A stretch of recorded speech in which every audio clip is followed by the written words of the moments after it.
नमस्कार दोस्तों, मेरा नाम है विजय कुमार गिरी और मैं आप लोगों का एक बार फिर से स्वागत करता हूं अपने यूट्यूब चैनल जिसका नाम है सुगा क्लासेस फॉर एग्रीकल्चर। दोस्तों, आज हम लोग पढ़ने वाले हैं फंडामेंटल्स ऑफ एग्रोनॉमी। इसका आज हम 8वां लेक्चर पढ़ने वाले हैं, जिसमें हम लोग क्या क्या पढ़ेंगे। सबसे पहले हम लोग पढ़ेंगे क्वालिटी ऑफ इरीगेशन वाटर। इसके बाद हम पढ़ेंगे वीड एंड इट्स क्लासिफिकेशन। ध्यान से समझना, क्वालिटी ऑफ इरीगेशन वाटर का तात्पर्य ये है कि जो हम खेती करने के टाइम पर इरीगेशन करते हैं, बोले तो जो हम सिंचाई करते हैं, तो उस सिंचाई करने में जो पानी का उपयोग करते हैं, उस पानी की क्या क्या क्वालिटी होनी चाहिए।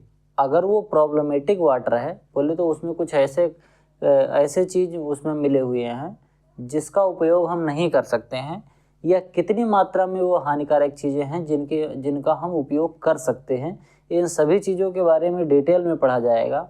और इसके साथ साथ ये भी पढ़ेंगे कि जब हम किसी भी खराब तरीके के पानी को लंबे टाइम तक अपने खेत में प्रयोग करते रहते हैं, तो उससे जो हमारी क्रॉप्स होती हैं उन पर क्या निगेटिव इम्पैक्ट पड़ता है, और इसके साथ साथ हमारी जो सॉइल होती है उस पर क्या निगेटिव इम्पैक्ट पड़ता है, इसके बारे में समझेंगे। इसके बाद हम पढ़ेंगे वीड्स एंड इट्स क्लासिफिकेशन। खरपतवार क्या होता है, उसको कितने तरीके से क्लासीफाई किया गया है, इसके बारे में पढ़ेंगे। खरपतवार की डेफिनेशन क्या होती है, इसको पढ़ेंगे। इन सभी चीज़ों के बारे में डिटेल में पढ़ेंगे। मैं पढ़ाना स्टार्ट करूं उससे पहले आप लोगों को बता दूं, अगर आप बीएससी एग्रीकल्चर कर रहे हैं और इस समय आप फर्स्ट सेमेस्टर में हैं, तो आप इन 8 कोर्स को पढ़ रहे होंगे। इन 8 कोर्स को आप मात्र 500 रुपये पे करके इस QR कोड को स्कैन करके पे करिए, और मात्र 500 रुपये में आप ये 8 जो सब्जेक्ट हैं इनका डिटेल में आप स्टडी कर सकते हैं। करना क्या है, आपको 500 रुपये पे करने हैं और पेमेंट की स्क्रीनशॉट हमारे तक भेजनी है। हम तक भेजनी कैसी है स्क्रीनशॉट, जब हमारे यूट्यूब चैनल के आप होम पेज पर जाएंगे तो वहाँ आपको एक सब्सक्राइब बटन दिख रहा होगा। अगर आपने सब्सक्राइब नहीं कर रखा तो सब्सक्राइब कर लीजिएगा। उसके ऊपर सब्सक्राइब बटन के जस्ट ऊपर एक लाइन लिखी हुई मिलेगी। इस लाइन पर जब आप क्लिक करेंगे तो आपको 3 पॉपअप लिंक खुल के आएगा। ये 3 लिंक, इसमें जो सबसे नीचे वाले लिंक है जिसमें लिखा है सेंड योर पेमेंट स्क्रीनशॉट, जब आप इस पर क्लिक करेंगे तो ये लिंक आपको रीडायरेक्ट कर देगी टेलीग्राम पर। अगर आपने टेलीग्राम नहीं डाउनलोड कर रखा है तो सबसे पहले टेलीग्राम डाउनलोड कर लीजिए, उस पर अपना अकाउंट बना लीजिए, उसके बाद इस लिंक पर क्लिक करिए, आपको रीडायरेक्ट कर देगा। वहाँ से आपको क्या करना है कि आपने जो पेमेंट किया है उसका स्क्रीनशॉट सेंड कर दीजिए और अपना मोबाइल नंबर सेंड कर दीजिए, जिसको मैं आपको ग्रुप में जोड़ पाऊँ। उस ग्रुप में आपको 8 सब्जेक्ट के डिटेल डिस्कशन वाली वीडियो मिलेगी, पूरा डिस्क्रिप्टिव, और इसके साथ साथ आपको अच्छी तरीके से समझाया जाएगा, पढ़ाया जाएगा। आपके जो फर्स्ट सेमेस्टर के जो 8 सब्जेक्ट्स हैं, जो 8 कोर्सेज हैं, उनको डिटेल में कंप्लीट कराया जाएगा। तो आपको बस केवल इतना ही करना है, मात्र 500 रुपये पे करके मोबाइल नंबर हमारे तक भेज दीजिए। आगे बढ़ते हैं, पढ़ते हैं क्वालिटी ऑफ इरीगेशन वाटर। बात समझते हैं। All irrigation water are not pure and may contain some soluble salts. In arid and semi-arid region, successful crop production without supplemental irrigation is not possible. कहने का मतलब ये है, हम जितना भी इरिगेशन वाटर का उपयोग करते हैं, सभी के सभी वाटर प्योर नहीं होते। बोले तो बिल्कुल शुद्ध पानी नहीं रहता। हर वाटर में कुछ ना कुछ ऐसे चीज़ें मिली रहती हैं जो हमारी मिट्टी के लिए, हमारी फसलों के लिए अच्छी नहीं मानी जाती। जैसे और बात करें अगर हम सेमी एरिड या फिर एरिड रीजन की, जहाँ पर पानी की उपलब्धता थोड़ी कम होती है, कहने का मतलब जहाँ बरसात कम मात्रा में होती है, उस रीजन में अगर हम किसी भी फसल की खेती कर रहे हैं तो हमको एक चीज़ तो सुनिश्चित ही करनी है कि हमको आर्टिफिशियल वाटर देना ही पड़ेगा। बोले तो इरिगेशन करना ही पड़ेगा। जब हमको सप्लीमेंट्री इरिगेशन करना पड़ता है तो उस स्टेज में क्या होता है, हमको ये जानना ज़्यादा ज़रूरी होता है कि जो इरिगेशन हम कर रहे हैं, जिस पानी का उपयोग कर रहे हैं इरिगेशन में, उसकी क्वालिटी कैसी है। Irrigation water is usually drawn from surface and ground water sources which typically content salt in the range of 200 to 2000 ppm। कहने का मतलब ये है कि जो पानी हम चाहे सरफेस वाटर का यूज़ करें, सरफेस वाटर का मतलब जो नदी का है, तालाब का है, या नहर का पानी जो आता है, इन सब पानी का अगर हम यूज करें, या इसके साथ साथ जो ग्राउंड वाटर है, जो ज़मीन से हम पानी निकालते हैं कुएं से, इनका अगर हम देखें तो इनमें जो साल्ट कंसंट्रेशन होता है वो 200 ppm से लेके 2000 ppm तक होता है। अब ये इरिगेशन वाटर जिसमें 100 से लेके 10 से लेके 100 time more than salt of rain water. कहने का मतलब ये है कि ये जो 200 से 2000 ppm तक साल्ट पाया जा रहा है इन वाटर्स में जिनका हम इरिगेशन में यूज करते हैं, ये लगभग 10 से लेके 100 गुना तक ज़्यादा होता है जो रेन वाला वाटर होता है, जो बरसात से हमें पानी मिलता है, उसकी अपेक्षा इनमें बहुत ज़्यादा साल्ट होता है। 10 each irrigation even add salt to the crop. जब हम सिंचाई करते हैं तो जितनी भी सिंचाई हम करते जाएंगे, हमारा जो फील्ड होता है उसमें धीरे धीरे साल्ट ऐड होने लगता है। Crop remove water from soil to meet the water need. Crop क्या करती है? Remove water from the soil to meet its water need, leaving behind most of the salt to concentrate in the shrinking volume of soil water. कहने का मतलब ये है, जब हम अपने खेत में पानी दे देते हैं तो क्योंकि पानी और वाटर दोनों, पानी और साल्ट दोनों मिक्सचर हो रखा है, लेकिन क्या करता है पौधा उसमें से केवल पानी और पानी ले लेगा, बाकी जो साल्ट है वो उसी पानी में छोड़ देता है, और जैसे जैसे पानी कम होता जाता है वो जो साल्ट है वो हमारा जो खेत है उसके ऊपर फैलता जाता है। ये प्रक्रिया काफ़ी लंबी होती है। This is a continuous process. Application of saline water में hinder the crop growth directly और may also causes soil degradation beyond its effect on crops and soil. Irrigation water to low quality can also affect environmental by introducing potential harmful substance in the surface and groundwater resources. Therefore, a salt balance in the soil has to be maintained through proper water management practices for continuous and successful cultivation of crop. ध्यान से समझना, जब हम अपने खेत में पानी देते हैं और उस खेत में अगर साल्ट है तो वो साल्ट धीरे धीरे क्या होगा, पौधों पर जाएगा। और दूसरा क्या होता है, जब ये पौधों में जाता है तो पौधे को नुकसान पहुंचाता है। और कई बार ऐसा होता है कि जो पौधे के अंदर का जो वाटर का कंसंट्रेशन है और जो खेत में जो हम इरिगेशन वाटर दे रहे हैं, इसमें साल्ट के हो जाने से इसका कंसंट्रेशन थोड़ा सा बड़ा हो जाता है। तो जो टर्जिटी प्रेशर होता है, जिसकी वजह से जो पानी है वो जड़ों के अंदर जाता है पौधे की, तो टर्जिटी प्रेशर जो होता है वो बाहर वाले पानी का, बोले जो खेत में पानी है उसका बढ़ जाता है। तो जो पौधा होता है, पौधे के अंदर का पानी जड़ों के माध्यम से वापस बाहर निकलने लगता है। जैसे आपने देखा होगा कि जो आप अंगूर है, अंगूर को अगर आप नमक के घोल में डाल देंगे तो वहाँ पर क्या होता है कि आपका अंगूर बिल्कुल सुकुड़ जाता है, सुसुक जाता है। तो वो क्यों होता है? वो इस वजह से होता है क्योंकि साल्ट का कंसंट्रेशन पानी में ज़्यादा है। अगर हम कंपेयर करें अंगूर की अपेक्षा, बोले तो अंगूर में नमक कम है और जो जिसमें वो डुबोया गया है उसमें नमक ज़्यादा है, और बाहर वाले में पानी का कंसंट्रेशन कम है और अंगूर के अंदर पानी का कंसंट्रेशन ज़्यादा है। तो क्या होगा कि अंगूर के अंदर का जो पानी है वो बाहर निकल जाएगा और निकल के चला आएगा, तो अंगूर हमारा जो है वो सिकुड़ जाएगा। इसी तरीके से प्लांट और सॉइल के बीच का जो वाटर है इनमें दिक्कत करता है। अगर सॉइल के पास जो पानी है उसमें साल्ट का कंसंट्रेशन ज़्यादा हो जाएगा, तो जो पानी है वो पौधों के अंदर से पानी निकलता रहेगा। इसके साथ साथ जब कंटिन्यू हम खेत में सिंचाई करते रहते हैं इस तरीके के वाटर की, तो ये हमारे खेत की जो सैलिनिटी है वो बढ़ जाती है, जो कि फिर आने वाली फसलों के लिए प्रॉब्लमेटिक होती है।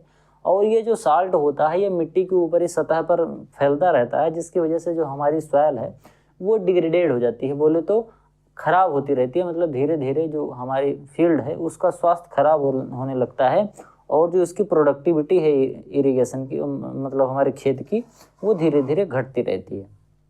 बात करते हैं criteria to define the quality of irrigation water.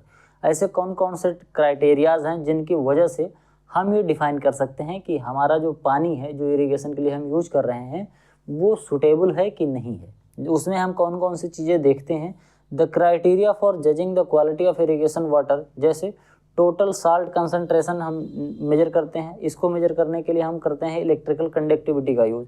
जैसे आप लोगों ने पढ़ा होगा कि जो प्योर वाटर होता है, बोले तो शुद्ध जो H2O होता है, उसमें जो इलेक्ट्रिसिटी होती है वो उतने अच्छे तरीके से नहीं प्रवाहित होती। प्रवाहित तो होती है लेकिन बहुत अच्छे तरीके से प्रवाहित नहीं होती है। लेकिन अगर आप उसमें नमक घोल दीजिए तो जो कंडक्टिविटी है, बोले तो इलेक्ट्रिसिटी अच्छे से प्रवाहित हो जाएगी। इस तरीके का एक प्रयोग होता है कि आपने इंटर में पढ़ा भी होगा, इलेक्ट्रिकल कंडक्टिविटी में, उसमें क्या होता है कि जो तार होता है, जैसे एक करंट की सर्किट पूरी करने के लिए प्लस और माइनस तार होता है, उसमें आप एक बल्ब जोड़ दीजिए और जब आप दोनों प्लस और माइनस को जब आप पानी में डिप करेंगे, शुद्ध वाटर में डिप करेंगे तो बल्ब धीरे धीरे जलेगा। लेकिन अगर उसी पानी में आप थोड़ा नमक घोल देंगे तब डिप करेंगे तो बल्ब तेज जगे, मतलब बल्ब की जो रोशनी होगी वो तेज हो जाएगी। ऐसा इस वजह से होता है कि साल्ट पड़ जाने की वजह से जो इलेक्ट्रिक है उसकी कंडक्टिविटी बढ़ जाती है। तो सॉइल के अंदर जो पानी है उसमें साल्ट कितना है, इसको जानने के लिए इलेक्ट्रिकल कंडक्टिविटी का यूज़ किया जाता है, क्योंकि जो साल्ट होता है वो इलेक्ट्रिकल कंडक्टिविटी का एक अच्छा स्रोत होता है। तो यानी कि जितना अच्छी इलेक्ट्रिकल कंडक्टिविटी है उतना ही ज़्यादा उसके अंदर सॉल्ट होता है। तो उसमें हमारे इरिगेशन वाटर में कितना साल्ट है इसको जानने के लिए इलेक्ट्रिकल कंडक्टिविटी का यूज़ करते हैं। Relative proportion of sodium to other cation is express in sodium absorption ratio. Sodium कितना है हमारे इरिगेशन वाटर में उसको जानने के लिए सोडियम एब्जॉर्प्शन रेशियो से यूज करते हैं। इसके बाद बाइकार्बोनेट कंटेंट कितना है, बोरान का कंसंट्रेशन कितना है, और उसके बाद सॉल्युबल सोडियम परसेंटेज कितना है।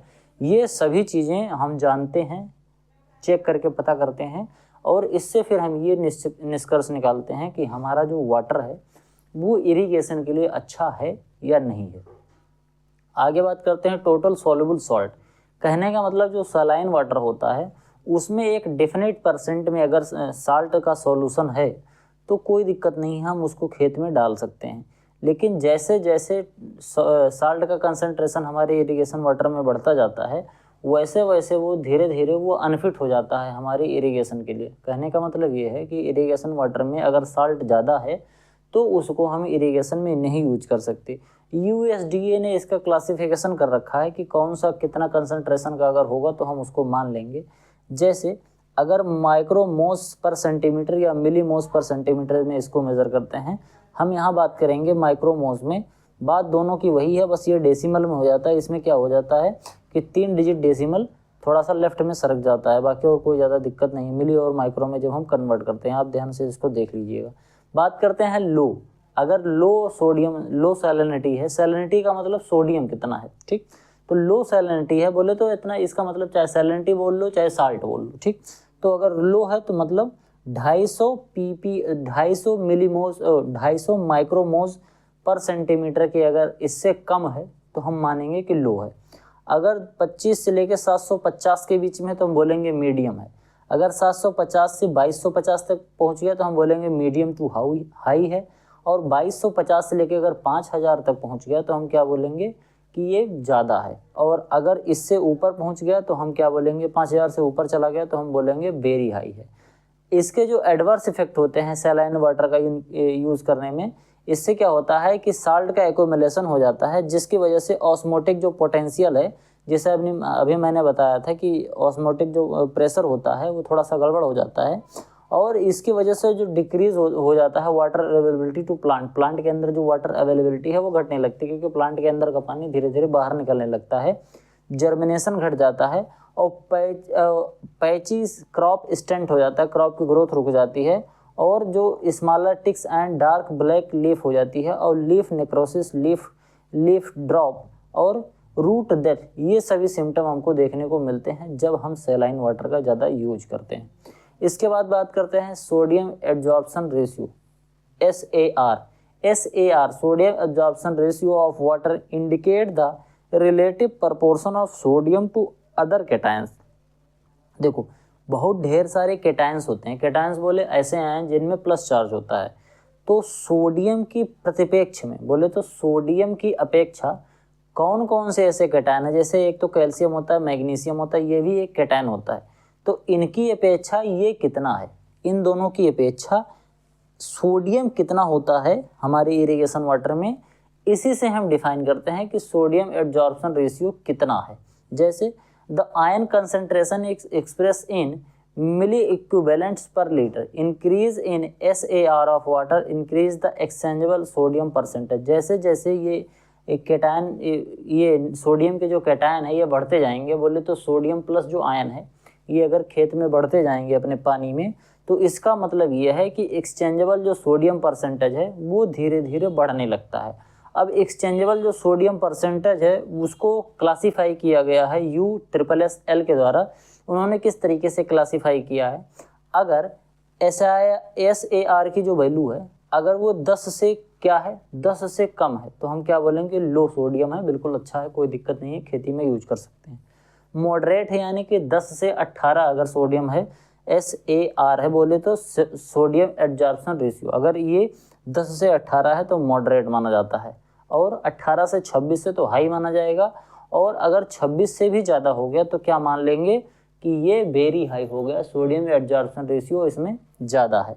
Harmful effect of sodic water include distraction of soil structure, crust formation, poor seedling emergence and reduction in availability of nitrogen, zinc and iron due to increase of soil pH. कहने का मतलब ये है, जब हम sodium का लगातार use करते रहते हैं, सोडियम अफेक्टेड जो वाटर होता है, तो उससे क्या होता है कि धीरे धीरे जो हमारा सॉइल है, सॉइल का स्ट्रक्चर खराब होने लगता है और क्रस्ट फॉर्मेशन होने लगती है, जो धरती की ऊपरी परत है उस पर एक सफ़ेद सफ़ेद सा सोडियम इकट्ठा होने लगता है। इसके साथ साथ जो सीडलिंग है बोले तो जब हम सीड की सोइंग करते हैं तो जो जर्मिनेशन होता है स्टार्टिंग में, तो वो सोडियम की वजह से अफेक्टेड हो जाती है। जैसे नया प्रांकुर निकलेगा, जैसे जर्मिनेशन होगा, वो तुरंत ही वो हाई कंसंट्रेशन वाले सॉइल के संपर्क में आएगा और पत्तियों से पानी निकल जाएगा तो तुरंत बिल्टिंग हो जाएगी, मतलब अच्छे से वो उग नहीं पाएगा, तो जर्मिनेशन अफेक्ट हो जाता है। और रिडक्शन इन अवेलेबिलिटी, जब सोडियम ज़्यादा हो जाएगा तो सोडियम कंसंट्रेशन ज़्यादा हो जाने की वजह से पौधे जो हैं वो नाइट्रोजन, जिंक और आयरन जैसे जो इम्पॉर्टेंट इसेंशियल न्यूट्रिएंट्स हैं इनको एब्जॉर्ब नहीं कर पाते। तो एक तो सोडियम ज़्यादा हो गया तो पौधे वैसे ही बर्बाद हो जा रहे हैं, ऊपर से वो नाइट्रोजन, जिंक और आयरन भी नहीं एब्जॉर्ब करने दे रहा है, तो हमारे पौधे और ख़राब हो जाते हैं। इसके साथ साथ इनकी जो टॉक्सिसिटी है, जैसे सॉइल का पीएच बढ़ जाता है, सोडियम की टॉक्सिसिटी हो जाती है, बोले तो सोडियम की मात्रा ज़्यादा हो जाती है, और toxicity of boron and molybdenum due to their excess solubility, जब सोडियम ज़्यादा हो जाएगा तो बोरान और मोलिब्डेनम इन दोनों का जो टॉक्सिसिटी है ये भी बढ़ जाएगी। कहने का मतलब ये है कि जब हमारे खेत में सोडियम ज़्यादा होगा तो उस कंडीशन में नाइट्रोजन, जिंक और आयरन ये तीनों कम हो जाएंगे, वहीं बोरान और मोलिब्डेनम ये दोनों ज़्यादा हो जाएंगे। जब सोडियम ज़्यादा होगा तो मोलिब्डेनम और जब सोडियम ज़्यादा होगा तो बोरान और मोलिब्डेनम ज़्यादा हो जाएंगे, और नाइट्रोजन, जिंक और आयरन की जो एब्जॉर्प्शन होती है प्लांट में वो कम हो जाएगी। आगे बात करते हैं रेजिडुअल सोडियम कार्बोनेट, बात करते हैं bicarbonate is an important primarily in its reaction to Ca and Mg। बोले तो जो बाइकार्बोनेट होते हैं वो दो तरीके से काम करते हैं, चाहे वो कैल्शियम के बाइकार्बोनेट बना लें और चाहे फिर मैग्नीशियम के बाइकार्बोनेट बना लें। There is a tendency of Ca, बोले तो calcium, to react with bicarbonate and precipitate the calcium carbonate as Ca and magnesium are lost from water. The proportion of sodium is increased, leading to sodium hazard। कहने का मतलब ये है, जब हमारे जो पौधे होते हैं वो क्या कर लेते हैं, ये बाइकार्बोनेट हमारे जो मिट्टी होती है, मिट्टी के अंदर जो कैल्शियम और मैग्नीशियम होती है वो क्या कर लेते हैं, वो धीरे धीरे उसके कैल्शियम और मैग्नीशियम क्या होते हैं, ये बाइकार्बोनेट के साथ क्या कर लेते हैं, ये रिएक्शन बना लेते हैं। इसके साथ साथ क्या हो जाता है, इसको ध्यान से समझना जो मैं बता रहा हूँ। देखो, सोडियम कार्बोनेट होता है और उसके बाद फिर क्या होता है, सोडियम कार्बोनेट होता है, ठीक।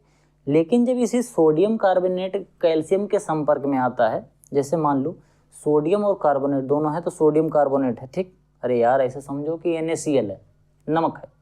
जब NaCl कैल्शियम के संपर्क में आएगा तो Na को निकाल देगा और क्या बने लेगा, Ca, बोले तो कैल्शियम कार्बोनेट बना लेगा, उसको सोडियम को अलग कर देगा। मैग्नीशियम के जब संपर्क में आता है सोडियम कार्बोनेट तो सोडियम को बाहर निकाल लेता है और मैग्नीशियम कार्बोनेट बना लेता है। बोले तो जब हमारा सोडियम कार्बोनेट चाहे कैल्शियम के या मैग्नीशियम के संपर्क में आता है तो ये दोनों आपस में बाइकार्बोनेट बना लेते हैं। जैसे कैल्शियम बाइकार्बोनेट या फिर मैग्नीशियम बाइकार्बोनेट। तो जब ये दोनों बना लेते हैं तो उस कंडीशन में क्या होता है कि सोडियम जो होता है ये बाहर बच जाता है, सोडियम को मार के भगा देते हैं ये दोनों। तो सोडियम क्योंकि बाहर चला जा रहा तो ये सोडियम हमारे खेत में ही पड़ा रहेगा, पानी में ही पड़ा रहेगा, तो इसी को हम बोलते हैं रेजिडुअल सोडियम कार्बोनेट।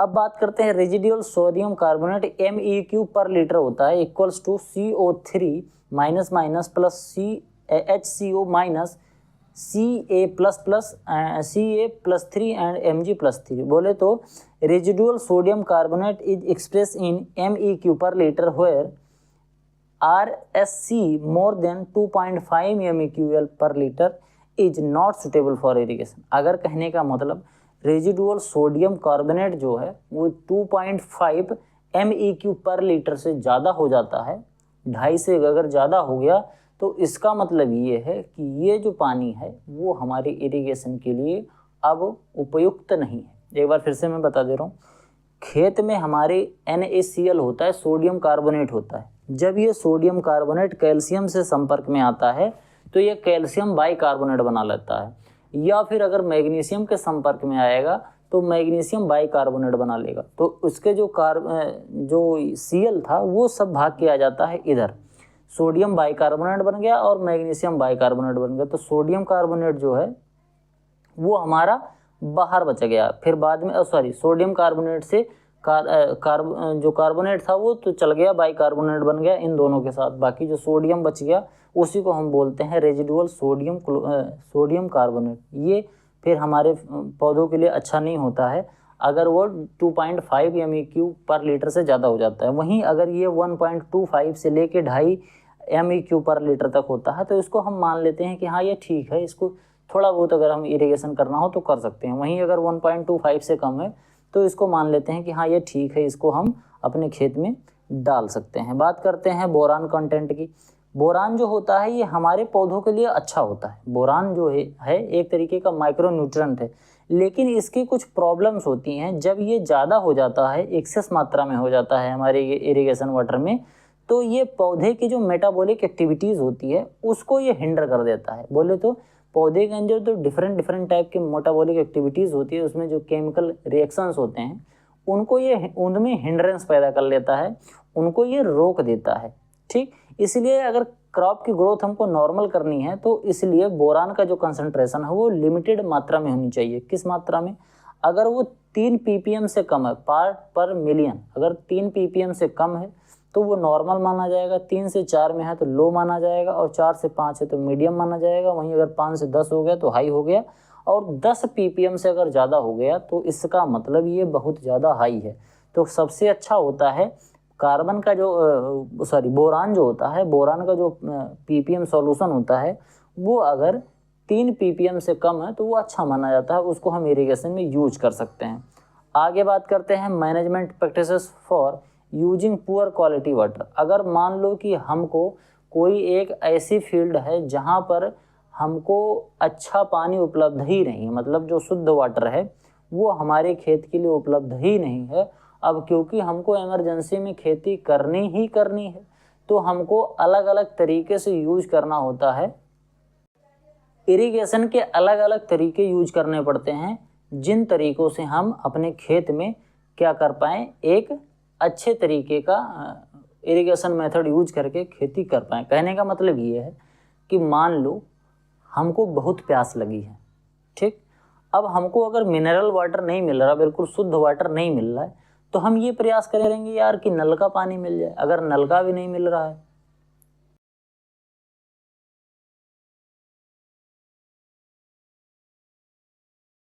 अगर नल का पानी नहीं मिल रहा है तो हम प्रयास करेंगे कि कुएं का पानी मिल जाए। कहने का मतलब हम ये प्रयास करेंगे कि अगर शुद्ध पानी नहीं मिल रहा है तो कुछ तो हमको मिले, ठीक। अब जैसे हमको शुद्ध पानी मिलेगा तो हम थोड़ा ज़्यादा पी के अपनी प्यास बुझाएंगे, अगर हमको कम शुद्ध पानी मिलेगा तो हम प्रयास करेंगे कि यार कम से कम इतना पानी तो मिल जाए कि जिससे हमारी तबीयत ना ख़राब हो। तो इस तरीके से हम खेतों में सिंचाई करते हैं। जब पानी बहुत प्रॉब्लमेटिक होता है, पुअर क्वालिटी का पानी होता है, तो हम ये प्रयास करते हैं कि ऐसे इरिगेशन मेथड का उपयोग करें जिससे पानी की जो उपलब्धता है वो हमारे पौधों को पर्याप्त मात्रा में हो जाए और ज़्यादा मात्रा में पानी भी ना देना पड़े। कहने का मतलब हमको इरिगेशन इफिशिएंसी को सुधारने की ज़रूरत होती है, तो हम उसमें क्या करते हैं, स्प्रिंकलर मेथड का यूज कर सकते हैं और कई बार हम ड्रिप इरिगेशन मेथड का भी यूज कर सकते हैं। इसके कुछ लिमिटेशंस होती हैं कि स्प्रिंकलर मेथड में हमको क्या क्या प्रॉब्लम होती है उसको, जैसे उसकी नोजल बंद हो जाती है एक समय के बाद, और जो ड्रिप इरिगेशन है उसमें इमिटर बंद हो जाते हैं, तो उसको फिर HCl से हम धोते हैं। ये सब चीज़ें तो मैंने पिछले वाले लेक्चर में बताया था। लेकिन ये है कि अगर पानी की हमारे पास सही पानी नहीं है, पुअर क्वालिटी वाटर है, तो हम ये कर सकते हैं। इसके साथ साथ जिप्सम आता है। जिप्सम जो है ये क्या करता आता है, कैल्शियम अमेंडमेंट हम इससे कर सकते, chemical amendment such as gypsum when added to the water will increase the calcium concentration in the water that reducing the sodium to calcium ratio with SAR। कहने का मतलब ये है कि जो सोडियम से अफेक्टेड जो सॉइल होती है उनके कंसंट्रेशन को, जैसे जिप्सम जो होता है वो requirement is calculated based on the relative concentration of sodium, magnesium and calcium. इनकी कंसंट्रेशन हमारे खेत में कितनी है उसको सही करने के लिए हम जिप्सम का उपयोग करते हैं। ठीक, आगे बढ़ते हैं। अल्टरनेट इरिगेशन स्ट्रेटजी का यूज करते हैं। कहने का मतलब ऐसा है कि some crop are susceptible to salinity at germination or established stage but tolerant at later stage. कहने का मतलब ये है कि स्टार्टिंग में जो फसल है वो काफ़ी ज़्यादा ससेप्टेबल है, तो हम क्या करेंगे, उस समय साफ पानी दे देंगे, किसी भी तरीके से थोड़ा बड़ा अगर ऑर्गेनाइज हो पाएगा तो कर देंगे। लेकिन जब पौधा बड़ा हो जाता है तो उसमें जो थोड़ा ये है कि पुअर क्वालिटी को वो रजिस्ट करने की उसके अंदर थोड़ी क्षमता आ जाती है, तो उसमें हम पुअर क्वालिटी यूज कर लेंगे। यानी कि स्टार्टिंग में हम पहले हाई क्वालिटी वाटर यूज करेंगे, बाद में पुअर क्वालिटी यूज कर लेंगे जब पौधा थोड़ा और बड़ा हो जाएगा। इसके साथ साथ फर्टिलाइजर एप्लीकेशन भी अलग अलग हम कर सकते हैं। जैसे कभी अगर हमारा साल्ट अफेक्टेड सॉयल है तो उसमें हम कोई दूसरा फर्टिलाइजर डाल सकते हैं, और अगर मान लो सैलिनिटी से अफेक्टेड सॉयल है तो उसमें दूसरा फर्टिलाइजर डाल सकते हैं। ठीक, जैसे फर्टिलाइजर, मैन्योर और soil amendment include many soluble salts in high concentration if place too close to the germinating seedling or in the growing plants. The fertilizer may causes a aggressive or a salinity or toxicity problem. Care therefore should be taken in placement as well as timing of the fertilization। कहने का मतलब ये है, जब हम fertiliser डालते हैं तो हमारी खेत में किस केमिकल का, किस एलिमेंट का कंसंट्रेशन कितना है, वो हर क्रॉप के लिए अलग अलग होता है। इसके साथ साथ जो फर्टिलाइज़र हम डाल रहे हैं उस फर्टिलाइज़र का जो रेजिडुअल इफेक्ट है वो किस तरीके से है, इसके हिसाब से हम पौधे को सुनिश्चित करते हैं कि पौधे में कब फर्टिलाइज़र दें, मिट्टी में कितनी गहराई पर दें, पौधे से कितनी दूरी पर दें और कितना कितना दें। जैसे अगर हमारा प्रॉब्लमेटिक सॉइल है या पुअर क्वालिटी का वाटर है तो हम ये करते हैं कि हम थोड़ी थोड़ी मात्रा में फर्टिलाइज़र डालते हैं और कई बार डालते हैं। जैसे मान लो अगर हमको 2 बार फर्टिलाइज़र डालना उपयुक्त माना जा रहा है तो हम क्या करेंगे कि वही उतना फर्टिलाइज़र जो 2 बार में डालना है उसको 2 बार में न डाल के 4 बार में थोड़ा थोड़ा करके डालेंगे। तो इससे जो प्रॉब्लमेटिक जो सॉइल है या जो पुअर इरिगेशन वाटर की क्वालिटी है उसको हम थोड़ा सा मिनिमाइज कर सकते हैं। फिर इसके साथ साथ मेथड ऑफ इरिगेशन, जैसे भी मैंने बताया कि अगर हम यूज कर रहे हैं, हम नहीं बचा सकते हैं, पुअर क्वालिटी इरिगेशन वाटर का ही यूज करना पड़ रहा है, तो उसके लिए हम दूसरे मेथड का यूज कर सकते हैं। उसमें अभी मैंने थोड़ी देर पहले बताया था कि स्प्रिंकलर मेथड नहीं अच्छा होता है, मैंने बताया था कि स्प्रिंकलर मेथड अच्छा होता है, थोड़ा सा गलती हो गई थी। इसको मैं बता रहा हूँ अच्छा नहीं होता है। क्यों नहीं अच्छा होता? जैसे मान लो साल्ट अफेक्टेड सॉयल है, पुअर क्वालिटी का वाटर है जिसमें साल्ट ज़्यादा है, उसको हमने पौधे पे डाल दिया।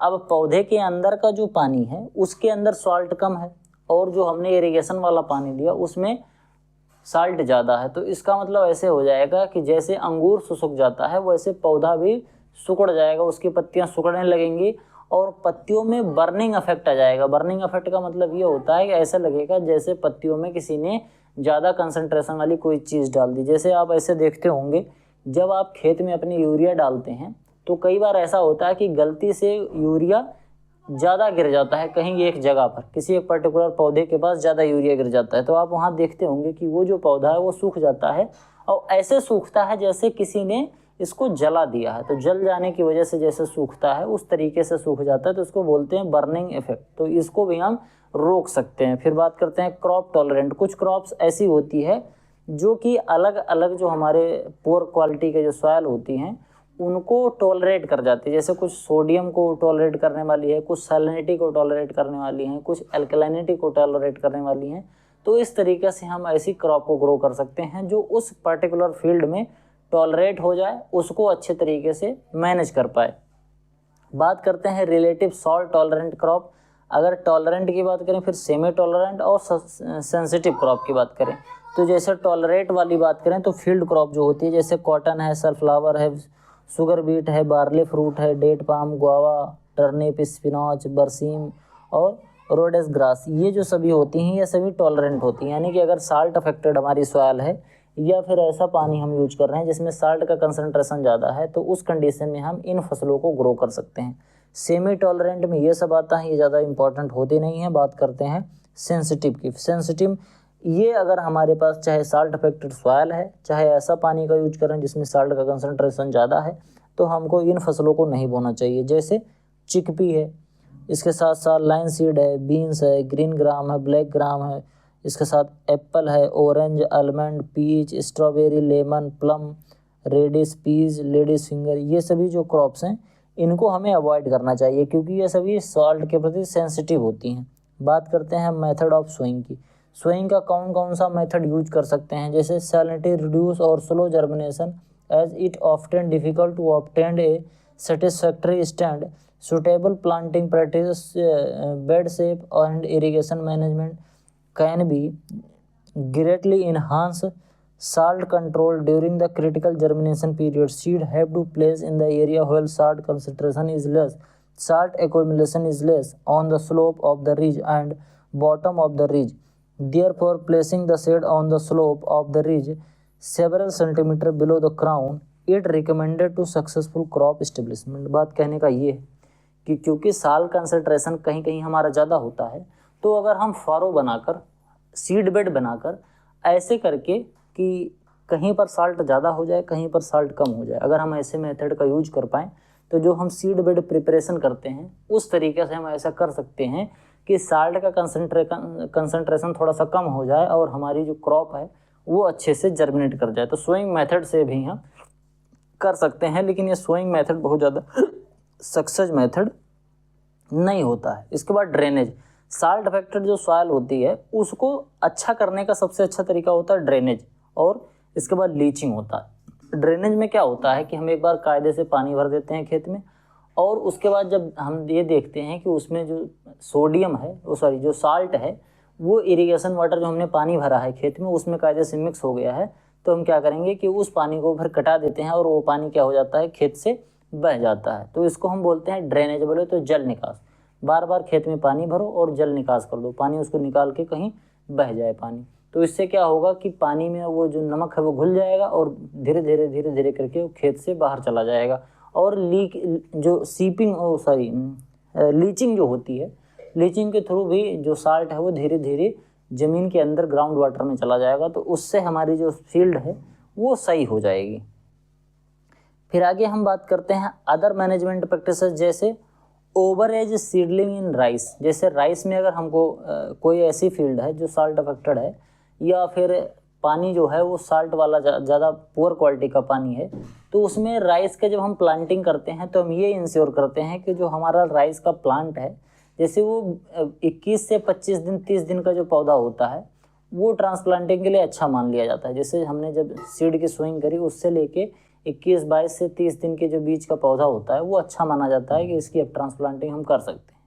लेकिन अगर कोई प्रॉब्लमेटिक सॉइल है या पुअर क्वालिटी इरिगेशन वाटर है, तो उस कंडीशन में हम क्या करेंगे कि हमारा जो सीडलिंग है वो थोड़ा सा ज़्यादा दिन का हो जाए, बोले तो 35 दिन के आसपास का हो जाए, तब हम इसको करेंगे। यानी कि ओवर एज सीडलिंग का यूज कर सकते हैं जैसे राइस की है। इसके साथ मल्चिंग भी कर सकते हैं। मल्चिंग करने से भी, यानी कि मिट्टी को ढकने से कई तरीके से ढक सकते हैं। ऑर्गेनिक मल्चिंग होती है, जैसे उसमें क्रॉप का रेजिड्यू डालते हैं, खरपतवार का जो सूखा हुआ खरपतवार है उसको डाल सकते हैं, लेकिन खरपतवार डालते समय ये इंश्योर करना होगा कि उस खरपतवार कहीं वेजिटेटिव प्रोपगेशन तो नहीं हो जाता। पता चले कि उसका हमने स्टेम डाल दिया, जड़ डाल दी और उससे प्रोपगेशन हो गया तो खरपतवार ज़्यादा उग गया, या पता चला कि उस जो हमने खरपतवार का यूज किया उसमें सीड ज़्यादा थे तो सीड की वजह से फिर वो धीरे धीरे ग्रो हो जाएंगे, तो वो प्रॉब्लम हो जाएगी। तो ऑर्गेनिक मल्चिंग भी कर सकते हैं और पन्नी लगा के इनऑर्गेनिक मल्चिंग करके भी हम कुछ हद तक इसको सही कर सकते हैं। सॉइल मैनेजमेंट प्रैक्टिसेस का उपयोग कर सकते हैं, जैसे अभी मैंने बोला कि जिप्सम का यूज करके आप कर सकते हैं, फिर क्रॉप रोटेशन भी अपना सकते हैं।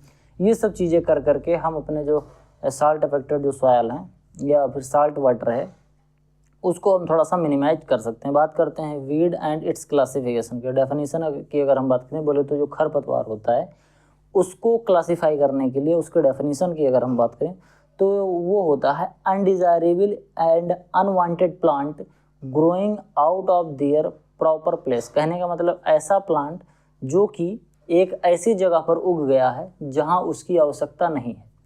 सबसे सिंपल भाषा में अगर बोलें, एक ऐसा पौधा वो जहाँ पर उगा है, जिस टाइम पर उगा है वहाँ पर उसकी आवश्यकता नहीं है। जैसे अगर धान की फसल में कोई वाइल्ड धान उग गया, कहने का मतलब धान की फसल में कोई जंगली धान उग गया तो वो भी एक खरपतवार है। धान की फसल में गेहूँ उग गया तो वो भी एक खरपतवार है। बाकी जो ट्रेडिशनल खरपतवार हैं वो तो होते ही हैं, जैसे मोथा है, दूब घास है, ये भी सब खरपतवार हैं।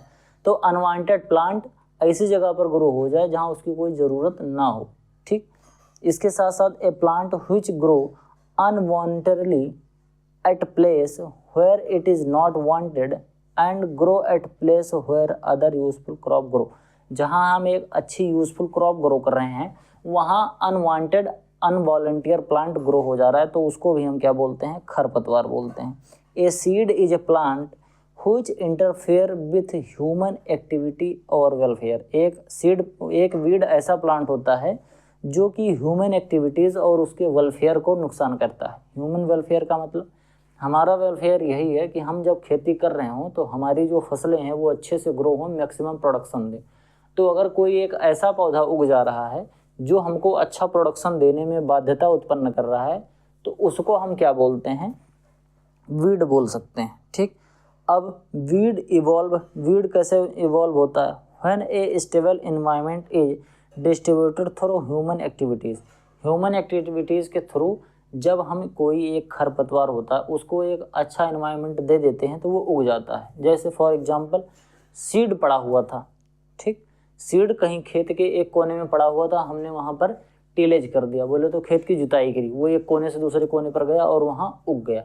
दूसरा, सीड किसी एक खेत में था, वहाँ का सीड हमने लाके दूसरे खेत में बो दिया। जैसे मान लो कि हमने गेहूं का सीड ग्रो किया, अब उस गेहूं का मामा जिसको गेहूंसा बोलते हैं वो आ गया, फ्लेरिस माइनर के सीड आ गए। अब इस गेहूं को अगर ले जाके हम किसी दूसरे फील्ड में ग्रो करेंगे तो वहाँ भी पहुँच जाएगा गेहूंसा, बोले तो फ्लेरिस माइनर, एक खेत से दूसरे खेत में पहुँच गया। कई बार इरिगेशन जो चैनल होता है, जैसे मान लो नहर के किनारे कोई खेत है तो वहाँ से खरपतवार उड़ के आ गया, उसके सीड उड़ के आ गए, या किसी भी तरीके से उस इरिगेशन चैनल में नहर में आ गए, फिर वहाँ से आपके खेत में आ गया। इस तरीके से भी हो सकता है। तो ये इसी तरीके से इवॉल्व होते हैं और डिफरेंट तरीके होते हैं। कुछ ऐसे होते हैं कि उनके ऐसे मैकेनिज़्म होते हैं कि एक जगह से दूसरी जगह पर उड़ के चले जाते हैं। जैसे आपने देखा होगा जो आक का पेड़ होता है जिसको मदार बोलते हैं, उनका जो सीड होता है उनके सीड पर रोए पाए जाते हैं। जब तेज़ी से हवा चलती है तो उसके जो सीड होते हैं उसी रोए की वजह से ऐसे उड़ते जाते हैं और दूर जाके गिर जाते हैं। तो इस तरीके से धीरे धीरे वीड इवॉल्व होते रहते हैं। बात हम करते हैं वीड के करैक्टरिस्टिक्स की। ऐसे कौन कौन से करैक्टर्स होते हैं वीड के जिसकी वजह से इनको रोकना थोड़ा सा मुश्किल होता है, और ऐसे कौन कौन से करैक्टरिस्टिक्स होते हैं जिससे हम आइडेंटिफाई कर लेते हैं कि ये जो है वो वीड है। बात करते हैं वो एडवर्स क्लाइमेटिक कंडीशन को अच्छी तरीके से टॉलरेट कर जाएगा। जैसे मान लो कि अगर धान में कोई खरपतवार उगा हुआ है तो अगर पानी की कमी होगी तो सबसे पहले धान ही सूखेगा, बाकी जो दूसरे खरपतवार हैं वो जल्दी सूखेंगे नहीं क्योंकि वो टॉलरेट होते हैं। साल्ट अफेक्टेड अगर सॉइल है तो कहो धान सही से ना ग्रो कर पाए, लेकिन दूसरे क्रॉप उसमें दूसरे जो खरपतवार हैं वो ग्रो कर जाएंगे। कहने का मतलब ये थोड़े से टॉलरेंट होते हैं हमारी जो मेन क्रॉप होती है उसकी अपेक्षा। बात करते हैं कम्पिटिटिव होते हैं और अग्रेसिव इन नेचर होते हैं। ये कंपटीशन बहुत तेज करते हैं। जिस फील्ड में उगते हैं तो हमारी क्रॉप से ज़्यादा अग्रेसिव होते हैं, उससे ज़्यादा कंपटीशन करते हैं। जब हम गेहूं की बुआई करेंगे तो गेहूं की बुआई में जब जर्मिनेशन होगा तो जर्मिनेशन तो केवल गेहूं ही गेहूं दिखेगा, लेकिन ये इतने एग्रेसिव कंपटीशन करते हैं कि गेहूं की बुआई के बाद ही ये उगना स्टार्ट करेंगे और देखते ही देखते गेहूं से बड़े हो जाएंगे। ठीक, इसके बाद फिर क्या होगा, रेजिस्ट, कंट्रोल और इरेडिकेशन। इनको अगर हम कंट्रोल करना चाहें और इरेडिकेट करना चाहें, अपने फील्ड से बिल्कुल भी हटा देना चाहें कि अब हमारे फील्ड में एक भी खरपतवार नहीं रहेगा, इसको करना काफ़ी ज़्यादा मुश्किल होता है। ये बार बार उग जाते हैं। इनके कई बार ऐसा होता है मार्फोलॉजिकल सिमिलरिटीज़ होती है। जो गेहूं सा होता है, जो गेहूं में लगता है फ्लेरिस माइनर, स्टार्टिंग में इसको आइडेंटिफाई करना काफ़ी मुश्किल हो जाता है कि कौन सा गेहूं है और कौन सा खरपतवार है। इसको जानने के लिए एक तरीका होता है कि जब हम गेहूं को उखाड़ेंगे तो गेहूं की जो जड़ होती है उसके जड़ के पास थोड़ा सा सफ़ेद सफ़ेद सा दिखेगा। पहले तो सफ़ेद पहले जड़ होगी, फिर थोड़ा सफ़ेद होगा, उसके बाद तब हरी हरी चीज़ पत्तियाँ स्टार्ट होंगी। लेकिन जो गेहूं सा होता है उसमें क्या होता है, पहले जड़ होगी, फिर जड़ से जस्ट ऊपर आओगे तो हल्का सा आपको पिंक कलर का दिखेगा, फिर थोड़ा सफ़ेद दिखेगा, उसके बाद तब आपको हरा दिखेगा। तो ये जो पिंक कलर होता है इससे हम अंदाज़ा लगा सकते हैं। लेकिन अगर अपने खेत में उग जाए तो हम ऐसे कैसे अंदाज़ लगाएंगे? सभी गेहूं के पत्तों को तो पौधों को उखाड़ नहीं सकते, एक आध को उखाड़ के देख लेंगे तो उससे फिर हम फिर उसमें दवाएँ डालते हैं जिससे कि ये जो खरपतवार है वो ख़त्म हो जाए। इसके बाद फिर क्या होता है, हाईली रिप्रोडक्टिव कैपेबिलिटीज़ होती है। ये बहुत ही ज़्यादा ग्रो करते हैं और इनका जो रिप्रोडक्टिव होता है वो बहुत ज़्यादा हो। जैसे मान लो गेहूं है, गेहूं का एक पौधा, मान लो कि एक पौधा अगर ग्रो हो रहा है, गेहूं के एक बीज से एक पौधा ग्रो हुआ, उसने 200 बीज पैदा किए तो 1 से 200 बना। लेकिन वहीं फ्लेरिस माइनर जो है वो एक उगेगा और एक से फिर 2000 बना देगा, तो गेहूं से लगभग 10 गुना ज़्यादा हो। समझ पा रहे हो? तो उनका रिप्रोडक्टिव जो कैपेबिलिटीज़ होती है वो ज़्यादा होती है। इसके बाद रजिस्ट इन नेचर, ये परसिस्ट इन नेचर होते हैं, नेचर में बहुत दिनों तक ऐसे पड़े रहेंगे। इसके साथ साथ अर्ली सीडलिंग सेटिंग, इनकी जैसे मान लो गेहूं में लग गया अगर ये, तो क्या होगा, जब तक आपका गेहूं पकेगा यानी कि गेहूं की जब हार्वेस्टिंग करेंगे तो गेहूं की हार्वेस्टिंग से कुछ दिन पहले ही ये पक जाएगा और इसके जो सीड होते हैं ये अपने आप उसके खेत में ही गिर जाएंगे। Repeated germination in different phases, इनके डिफरेंट फेजेस में अलग अलग तरीके के जर्मिनेशन होती रहती है। इनका जो रूट सिस्टम होता है थोड़ा सा डीप होता है और ये इनकी कुछ सिमिलरिटी होती है सीड के तरीके से। इनका जो सीड होते हैं वो सिमिलर होते हैं हमारे क्रॉप वाले सीड की। कई बार ऐसा होता है जैसे जो अपना बरसीम होता है, बरसीम में एक सीड होता है, वो बरसीम के सीड जैसा ही लगता है, वो खरपतवार होता है। जब उसको ग्रो अपने खेत में डाल देते हैं तब वो नाम तो नहीं याद आ रहा कि कौन सा होता है, एक बरसीम में कोई होता है एक सीड, वो बिल्कुल बरसीम के सीड जैसा ही होता है। जब हम अपने खेत में बरसीम की बुआई कर देंगे तब वो भी उग जाएगा, तो हम उसको तब आइडेंटिफाई नहीं कर पाते क्योंकि सिमिलर होता है। जैसे हमारी क्रॉप है वैसे उसका भी सीड होता है। Seed dormancy could be innate, induced and और enforced. Seed dormancy could be innate, enforced और इन्फोर्स और इंड्यूस्ड, ये सभी चीज़ें उसके अंदर होती हैं। हार्मफुल इफेक्ट ऑफ वीड की बात करें तो जैसे देखो, जब हम कोई फसल ग्रो करते हैं तो वो 3 तरीके से मेनली नुकसान होती है। अगर हम नेचुरल कैलेमिटी की बात ना करें, नेचुरल कैलेमिटी का मतलब बाढ़ ना आए, सूखा ना पड़े, समझ पर ये चीज़ें ना हो, तो 3 तरीके से हमारी फसलें नुकसान होती हैं। या तो कोई कीट लग जाए, इंसेक्ट पेस्ट, या तो फिर डिजीज़ लग जाए, और या तीसरा कोई तरीका होता है वो होता है खरपतवार। तो जो खरपतवार है इससे फसलें बहुत नष्ट होती हैं।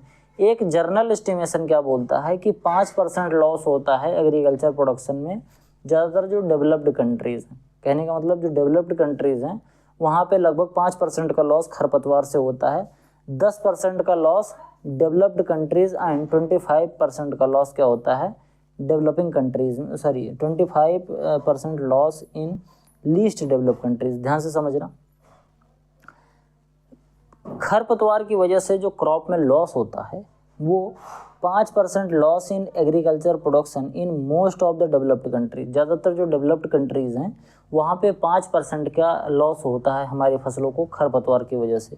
10% का लॉस होता है अगर कोई लेस डेवलप कंट्रीज़ हैं, और 25% का लॉस होता है बोले तो लीस्ट डेवलप कंट्रीज़ हैं। अभी डेवलप्ड कंट्रीज़ का यहाँ क्या कॉन्सेप्ट है, जो डेवलप्ड कंट्रीज़ होती हैं उनके पास अच्छे अच्छे तरीके होते हैं एग्रीकल्चर में खेती में से खरपतवार को निकालने के। इस वजह से जो वहाँ पर वीड है उतना ज़्यादा प्रभावी नहीं होता है। लेकिन जो लीस्ट डेवलप्ड कंट्रीज़ हैं, यानी कि जो गरीब देश होते हैं, वहाँ पे खरपतवार का प्रकोप ज़्यादा होता है। ऐसा रिपोर्ट किया गया है कि क्रॉप की जो यील्ड होती है वो कई बार 50% से ज़्यादा, 50%, 60%, 70% तक फसल की ग्रोथ को, फसल की जो प्रोडक्शन है उसको रोक देता है। कई बार तो मैंने ऐसा भी देखा है कि इतना भयंकर उसमें खरपतवार उग जाएगा कि आपको फसल ही नहीं दिखेगी, आप फसल काट ही नहीं पाओगे। नियर अबाउट 90% तक लॉस कर देता है खरपतवार, अगर उसको सही से रोका ना जाए। उसके बाद reduction in crop yield through, वो कैसे रिडक्शन करते हैं? खरपतवार उग जाता है तो वो किस तरीके से रिडक्शन करते हैं?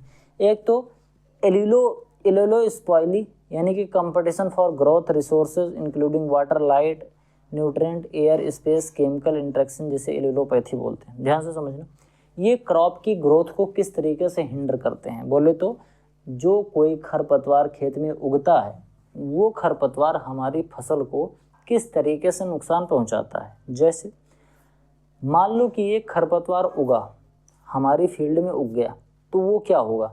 खरपतवार अपने लिए हवा मांगेगा, रेस्पिरेशन करना है, फोटोसिंथेसिस करना है, तो इसके लिए उसको हवा चाहिए, पानी चाहिए, जगह चाहिए, सनलाइट चाहिए, न्यूट्रिएंट चाहिए, और यही सभी चीज़ें पौधे को भी चाहिए।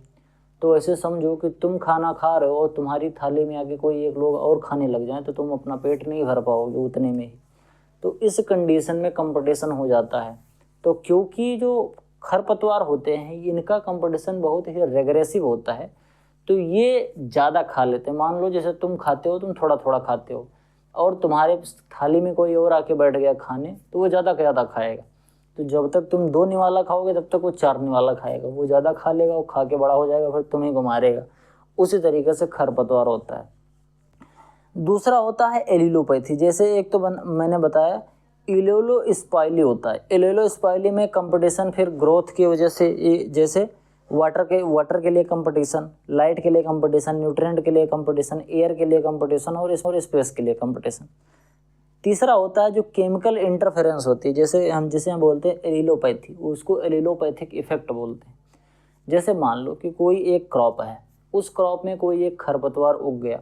अब वो खरपतवार ऐसे टॉक्सिक केमिकल रिलीज कर रहा है जो हमारी दूसरी फसल के लिए अच्छा नहीं है। जैसे मान लो कि एक कमरे में आप हो, उसी कमरे में आप बिल्कुल धूम्रपान नहीं करते हो, आपका कोई एक दूसरा दोस्त आ गया जो बहुत धूम्रपान करता है, तो वो तो अपना धूम्रपान करेगा, वो सुट्टे पर सुट्टा लगाया जा रहा है, और आपको क्या हो रहा है उसकी वजह से फिर धीरे धीरे आपके सर में दर्द होने लगा, आपको थोड़ा सा ऐसा उसका धुआं सूंघते सूंघते नशा हो जाने लगा। तो इस तरीके का होता है, समझ गए? यानी कि एक जो खरपतवार है वो ऐसे केमिकल निकालता है जिससे कि जो हमारा जो दूसरी क्रॉप है, जो मेन क्रॉप जो हम ग्रो कर रहे हैं, उसको अफेक्ट पड़ता है। जो खरपतवार से केमिकल निकलता है वो हमारी जो मेन क्रॉप है उसको अफेक्ट करता है। तो इसको एलिलोपैथी इफेक्ट भी बोलते हैं। अब बात करते हैं reduction in crop yield through. किस तरीके से रिडक्शन इन क्रॉप यील्ड होता है? वो कई तरीके से हो सकता है। जैसे direct contamination of cultivated rice and maize grain by wild rice. कहने का मतलब हमारा जो राइस है उसमें जंगली राइस आ जाए, मेज में जंगली मेज आ जाए, इसकी वजह से हो जाता है। मेज के अंदर वाइल्ड राइस आ जाए, और इस तरीके से जो एक तरीके से मेमिक्री सीड होते हैं, मतलब उनके सीड और खरपतवार के सीड, फसल के सीड और खरपतवार के सीड एक तरीके से हो, तो उस तरीके से क्वालिटी ख़राब कर देते हैं। उसके साथ साथ कंटामिनेशन ऑफ फोरेज, साइलेज और pasture by Cyperus rotundus. Cyperus rotundus बोले तो मोथा में अगर फॉरेज क्रॉप है, साइलेज क्रॉप है या पॉस्चर क्रॉप है बोले तो, यानी कि चारे वाली फसलें हैं, उसमें मोथा आ जाए तो भी ख़राब कर देती है क्वालिटी को। इसके साथ साथ जो शुगर है, शुगर में अगर साइडा आ जाए, प्रेजेंस ऑफ साइडा, अगर साइडा जो खरपतवार है ये खरपतवार शुगर केन में आ जाए तो शुगर केन की जो क्वालिटी होती है जूस की वो घटा देता है। इसी तरीके से अलग अलग फसलों में अलग अलग जो खरपतवार हो जाते हैं तो वो नुकसान करते हैं। ठीक, आगे हम बात करते हैं जैसे सम आर पॉइजनस होते हैं। जैसे कुछ पॉइजनस होते हैं, जैसे ये कि ये है यूफोर्बिया करके एक पौधा आता है, यही है, ये ऐसा होता है कि अगर इसको शुष्क मौसम हो, यानी कि जब बरसात नहीं हो रही हो, उस समय ये उगा हो और गलती से कोई जानवर इसको खा ले तो वो मर भी सकता है। इस तरीके से अलग अलग पौधे में अलग अलग तरीके से ये कई बार हिंड्रेंस उपलब्ध करते हैं। कुछ पॉइजनस होते हैं, कुछ अलग अलग तरीके से क्वालिटी रिड्यूस करते हैं। मेन जो हमारी क्रॉप होती है उसकी क्वालिटीज़ को रिड्यूस करते हैं। Weed compete with the crops for water soil nutrient, ये कम्पीट करते हैं। ये पानी के लिए कम्पीट करेंगे, सॉइल के लिए, न्यूट्रिएंट के लिए, स्पेस के लिए, ये सब बताया। इसकी वजह से जो क्रॉप होती है, क्रॉप की जो यील्ड होती है वो घट जाती है।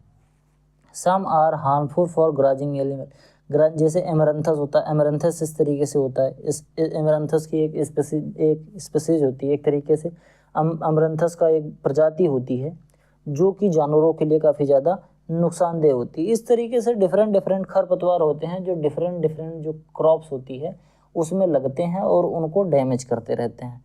आप इसको पढ़ के थोड़ा सा जान सकते हैं। इसके बाद reduction in quality of animal products, it affect the capabilities of pasture, hay, silage, protein content and in alpha wild garlic. अगर इसमें अल्फ़ा वाइल्ड गार्लिक आ जाए तो ये दोनों अल्फ़ा और वाइल्ड गार्लिक, यानी कि जो जंगली गार्लिक होता है, जंगली लहसुन कह सकते हो, जब ये कैटल खा लेते हैं तो cattle spoil the meal and the milk इनकी और मील जो होती है वो दोनों ही खराब हो जाती है। Beed reduce the quality of marketable agricultural product, यानी कि जैसे मान लो गेहूँ है, गेहूँ आप लेके गए हो फील्ड में बेचने के लिए, अगर आपको गेहूँ में गेहूँ सा दिख गया या गेहूँ में एक काला काला सा होता है वो दिख गया तो आपके जो गेहूँ के मार्केट वैल्यू है वो घट जाएगी। तो डिफरेंट टाइप के जो वीड होते हैं वो डिफरेंट तरीके से हमारी जो क्रॉप होती है उनको नुकसान पहुँचाते हैं। वीड्स के कुछ बेनिफिशियल इफेक्ट भी होते हैं, जैसे in spite of all difficulties caused by weed, they can offer some beneficial properties, particularly when occur in low density। जब लो डेंसिटी में होते हैं तो कई बार ये पौधे के लिए अच्छे भी होते हैं। जैसे these aspects should be utilized in the farming system, although this may make organic management more complicated than chemical based system। Some of the potential benefit of weed are listed below। helping to conserve soil moisture, कुछ weeds ऐसे होते हैं जो soil moisture को conserve करने के लिए अच्छे होते हैं। ये सॉइल का जो इरोजन होता है, सॉइल इरोजन, चाहे फिर पानी की वजह से हो चाहे हवा की वजह से हो, इसको भी रोकते हैं। जैसे दूब घास होती है, आप इमेजिन करो कि जो पहाड़ हैं, पठार हैं या ऊंचे क्षेत्र वाली जो ज़मीनें हैं, वहाँ अगर कोई खरपतवार ना हो तो जब बरसात होगा तो वहाँ से पानी बह के नीचे आएगा और अपने साथ मिट्टी को भी बहा लाएगा। तो अगर वहाँ ढेर सारे खरपतवार उगे रहते हैं तो इससे जो सॉइल का इरोजन होता है वो घट जाता है। कई बार जो हमारी फील्ड होती है वहाँ पर मॉइस्चर कंसंट्रेशन बनाने के लिए अच्छे होते हैं। जब ये खरपतवार थोड़े बड़े हो जाते हैं तो अगर इनको खेत में मिला दो तो ये कई बार खेत में ऑर्गेनिक मैटर जो है उनको इंक्रीज़ करते हैं। इनका जो रूटिंग सिस्टम होता है वो काफ़ी डीप होता है। खरपतवार की जड़ें जो हैं वो बहुत नीचे तक जाती हैं, तो इससे जो हमारी मिट्टी है उसमें जो हार्ड पैन होती है, यानी कि नीचे की जो मिट्टी बहुत हार्ड हो जाती है, उसको भी ये तोड़ने का काम करते हैं। तो डिफरेंट टाइप के बेनिफिशियल इफेक्ट होते हैं जो हमारी जो वीड की वजह से हमको देखने को मिलते हैं। आगे हम बात करते हैं सोर्स ऑफ पैरासाइट्स। कुछ ऐसे भी होते हैं इंसेक्ट जो दूसरे तरीके के पैरासाइट्स को अपने पास आकर्षित करते हैं। तो अगर वो पैरासाइट्स या सोर्स ऑफ पैरासाइट, इसको ध्यान से समझ लेना, पहले उसको ही बता दें, पैरासाइट आ गया, ध्यान से समझना। कुछ ऐसे इंसेक्ट और पेस्ट होते हैं जो कि हमारी मेन क्रॉप को नुकसान करते हैं। ठीक, अब जब ये मेन क्रॉप को हमारे नुकसान कर रहे हैं उस कंडीशन में हम कोई एक ऐसा खरपतवार उग जाता है जो उन इंसेक्ट पेस्ट को अपने पास आकर्षित कर लेता है, तो हमारी जो मेन फसल है वो बच जाती है। कुछ ऐसे खरपतवार होते हैं जिनसे पेस्टिसाइड बनाया जाता है, जैसे क्रैकजेंथेमम होता है, उससे पेस्टिसाइड बनाया जाता है। जो आक है, मदार है, धतूरा जिसको कहते हैं, इनसे भी क्या बनाया जाता है, इनसे पेस्टिसाइड बनाया जाता है। तो हैं तो ये खरपतवार, लेकिन इनसे पेस्टिसाइड बनाया जाता है। कुछ ऐसे खरपतवार हैं जो ट्रेडिशनली तो खरपतवार होते हैं, लेकिन उनकी कुछ मेडिकल वैल्यू भी होती है। वो मेडिसिनल प्लांट के तरीके से, औषधीय पौधे के तरीके से काम आते हैं। एक फिलॉसफी होती है कि पूरे नेचर में कोई ऐसी चीज़ नहीं है जिसका उपयोग ना हो। अच्छा उपयोग, हर चीज़ का कोई ना कोई अच्छा उपयोग होता है। तो खरपतवार के भी तमाम अच्छे उपयोग होते हैं। आप डिफरेंट जो चीज़ें हैं उसको पढ़ सकते हैं। मेडिसिनल यूज़ के लिए बताया मैंने। सम सीवियर और ट्रैप क्रॉप होते हैं जो पैरासिटिक वीड्स होते हैं, वो दूसरे जो पैरासाइट्स होते हैं, जो इंसेक्ट पेस्ट होते हैं, उनको अपने तरफ अट्रैक्ट कर लेते हैं। तो हमारी जो मेन फील्ड होती है वो बच जाती है। क्लासिफिकेशन की अगर हम बात करें तो खरीफ वाले होते हैं, कुछ रबी वाले होते हैं, कुछ बायनियल होते हैं, कुछ पेरानियल होते हैं। खरीफ का मतलब जो खरीफ वाली फसलों में लग जाते हैं। कुछ ऐसे होते हैं जो रबी वाली फसलों में लग जाते हैं, जैसे फ्लेरिस माइनर है, चिनोपोडियम एल्बम है, खरीफ में लग जाता है। डायगेरिया आर्वेंसिस या इकाइनोक्लोआ क्रोसग्लाई जो धान में लगता है। इसके साथ साथ बायनियल होते हैं, जैसे डाकस कैरेटा होता है, और उसके बाद सिरसिम वल्गेयर होता है। इसके बाद पेरेनियल वीड्स होते हैं, साइप्रस रोटेंडस होता है, सोरगम हेल्पेंस होता है। ये सभी किस तरीके से होती है? पेरेनियल होते हैं, यानी कि बहुवर्षीय जिसको बोलते हैं। हैबिटेट की बात करें तो कुछ अपलैंड में होते हैं। अपलैंड बोले तो जहाँ पर पानी कम होता है उस एरिया में उग जाते हैं, जहाँ पानी नहीं होता है वहाँ उगते हैं। कुछ ऐसे होते हैं कि जो एक्वेटिक वीड होते हैं, जो आपके तालाबों में होते हैं, जैसे जलकुंभी है, शैवाल है, और ऐसे डिफरेंट टाइप के जो हैं वो फ्लोटिंग एक्वेटिक्स होते हैं, इमर्जिंग एक्वेटिक्स होते हैं। जैसे कमल है, ये भी एक तरीके का खरपतवार है। कुमुदनी है, ये भी एक तरीके का खरपतवार है। तो ये सब चीज़ें होती हैं, इनको एक्वेटिक वीड कहते हैं। Based on type of soil, edaphic type में, जैसे कुछ जो ब्लैक सॉइल में लगते हैं, कुछ ऐसे हैं कि जो रेड सॉइल में लगते हैं, कुछ ऐसे वीड हैं जो लाइट सैंडी या लोमी सॉइल में ग्रो होते हैं, कुछ ऐसे हैं जो लाइटराइट सॉइल में ग्रो होते हैं, जैसे लैंटाना कैमरा है, स्पेरुला आर्वेंसिस है। ये दो ऐसे वीड होते हैं जो लेटराइट सॉइल में ज़्यादातर निकलते हैं, लेटराइट सॉइल में ज़्यादातर ग्रो होते हैं। अगर हम ग्रोथ हैबिट की बात करें तो कुछ ऐसे होते हैं जो फ्री लिविंग होते हैं। बोले तो ये बिल्कुल फ्री रहते हैं हमारे होस्ट प्लांट से। ये केवल स्पेस के लिए, लाइट के लिए, एयर के लिए, न्यूट्रिएंट के लिए, इसी सब के लिए जो है कंपटीशन करते हैं। लेकिन कुछ ऐसे होते हैं जो पैरासिटिक प्लांट्स होते हैं। कभी ये रूट से, इनके रूट नहीं होती है तो ये जो हमारे पौधे होते हैं उनके रूट में घुस जाते हैं। कई बार ऐसा होता है कि ये फोटोसिंथेसिस नहीं कर पाते तो ये फ्लोएम में घुस जाएंगे, तो वहाँ से ले लेंगे। मतलब ऐसे जैसे हमारे शरीर में जुएँ रहते हैं बाल में, ये अपना खाना खुद नहीं बना पाते तो हमारा खून चूसते हैं, इस तरीके से ये होते हैं। तो ये कई बार होते हैं, जैसे semi root parasite, total root parasite, semi stem parasite, total root parasite, ये सभी चीज़ें होती हैं। जब हम आपको वीड मैनेजमेंट वाला जो चैप्टर कोर्स है उसको पढ़ाएंगे तो उसमें खूब डिटेल में पढ़ाएंगे। इस बार आप ऐसे थोड़ा सोच रहे होंगे कि बहुत जल्दी पढ़ा रहे हैं, तो क्योंकि बहुत ज़्यादा डिटेल में जाने की ज़रूरत नहीं है। जो आपका मेन कोर्स है उसमें जो वीड मैनेजमेंट का एक सिलेबस है उसमें आपको डिटेल में पढ़ाया जाएगा, जिसमें आइडेंटिफिकेशन भी पढ़ाया जाएगा, कैसे आप आइडेंटिफाई कर सकते हैं, विद फिगर आपको बताऊंगा, उनके करेक्टरिस्टिक्स क्या होते हैं उसको बताऊंगा, किस तरीके से इसको मैनेज किया जा सकता है, ये सभी चीज़ें डिटेल में बताएंगे। तो बिल्कुल डरने की कोई ज़रूरत नहीं है। बेस्ड ऑन डिग्री ऑफ अनडिज़ायरेबिलिटी, कई प्लांट ऐसे होते हैं जो कई खरपतवार ऐसे होते हैं जो थोड़ा से डिज़ायरेबल होते हैं, कुछ ऐसे होते हैं जो बिल्कुल ही ख़राब होते हैं। जैसे दूब घास है, दूब घास को उसमें प्रोटीन की मात्रा अच्छी होती है। दूब घास जानवरों को हम फॉडर के लिए यूज कर सकते हैं। इसके साथ मोथा होता है तो इसको थोड़ा बहुत हम यूज कर सकते हैं। लेकिन वहीं अगर पार्थेनियम उग जाए, जिसको कांग्रेस घास बोलते हैं, तो ये जानवर खाते नहीं, वो बिल्कुल अनडिज़ायरेबल होता है। अगर जानवर उसको खा भी लें तो नुकसान करता है। तो ये सब चीज़ें हैं। कुछ खरपतवार ऐसे हैं जिनका कोई उपयोग नहीं है। मार्फोलॉजी के बेस पे अगर हम क्लासीफाई करें तो कुछ ऐसे होते हैं जिनका वुडी नेचर का, जैसे अजादा रिक्टा इंडिका, ये होता है वुडी नेचर का होता है। कुछ सेमी वुडी नेचर के वीड होते हैं, कुछ हर्वेसियस होते हैं। वुडी नेचर मतलब जिनमें लकड़ियाँ होती हैं, सेमी वुड जिसमें लकड़ियाँ होती हैं लेकिन बहुत मुलायम से लकड़ियाँ होती हैं। हर्वेसियस जिनके अंदर लकड़ियाँ नहीं होती हैं। कुछ लीफ टाइप के होती हैं जिसमें नैरो लीफ आते हैं, जिसमें जितने भी ग्रासेस हैं, जैसे मोथा है, फ्लेरिस माइनर है, मतलब जिसकी पत्तियाँ कैसी होती है, पतली सी लंबी सी पत्तियाँ होती हैं, जैसे ध्यान गेहूँ की पत्तियाँ होती हैं उस तरीके। कुछ ऐसे होते हैं जिनकी ब्रॉड लीफ होती है, यानी कि चौड़ी पत्ते वाले खरपतवार, जैसे उसमें बोलते हैं साइप्रस रोटेंडस, जैसे बथुआ है। इसके साथ साथ स्कुलेंटस है, ठीक, साइप्रस स्कुलेंटस होता है। इसी तरीके से ढेर सारे ऐसे खरपतवार जिनको चौड़ी पत्ती वाले खरपतवार बोलते हैं।